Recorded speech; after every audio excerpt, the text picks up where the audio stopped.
So let's consider 1 plus 2 times 3 plus 4. How do we work out the answer?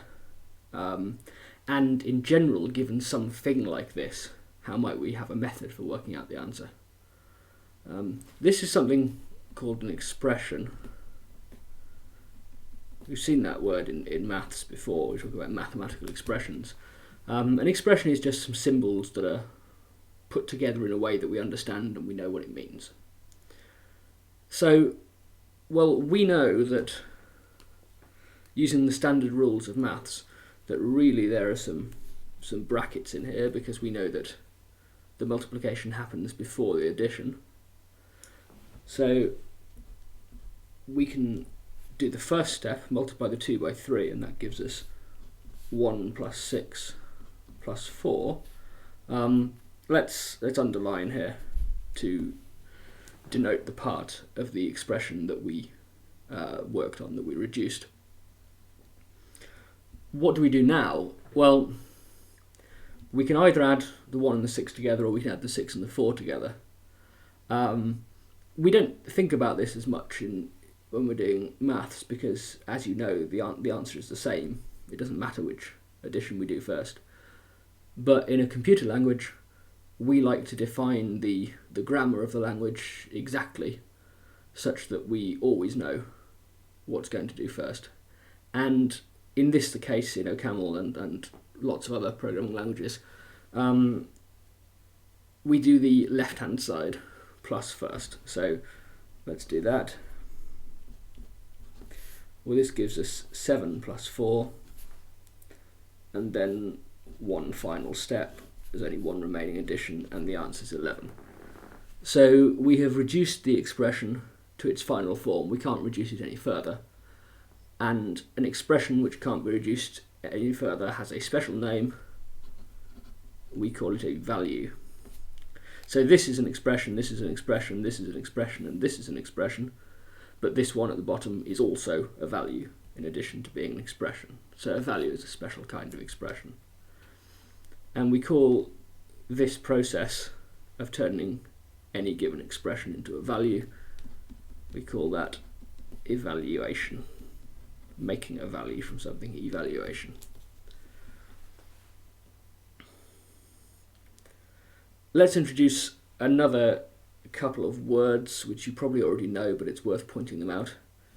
We have lots of symbols that make up our expression here. There's 1 plus 2 times 3 plus and 4, and there are also spaces in between them. There are two important kinds of things here. There's 1, 2, 3 and 4, which we call operands.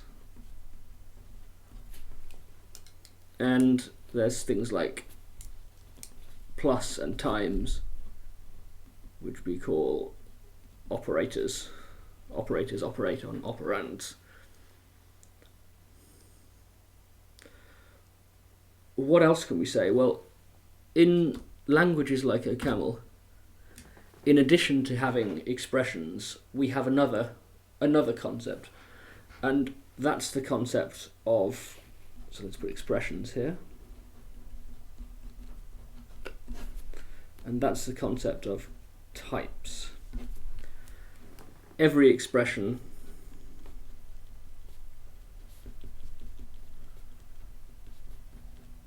every valid expression, that is, has a type.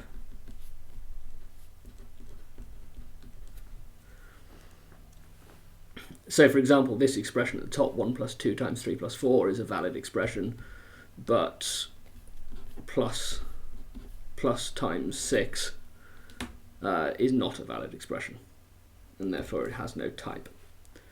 Well, the only type of thing we've used so far are the integers. In OCaml we call those type int. So we can write down 15, and we'll put a colon, and we'll say, well, that has type integer. So that's just a way we can write these down on paper. We put the expression here.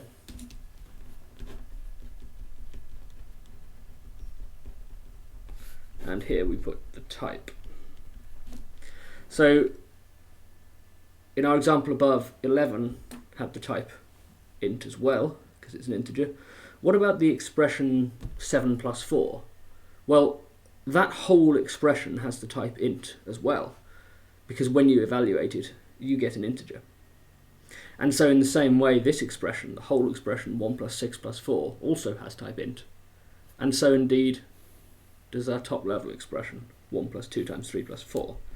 So we can write 1 plus 2 times 3 plus 4, and all of that has type int, because when it's evaluated, the answer at the end will also be of type int.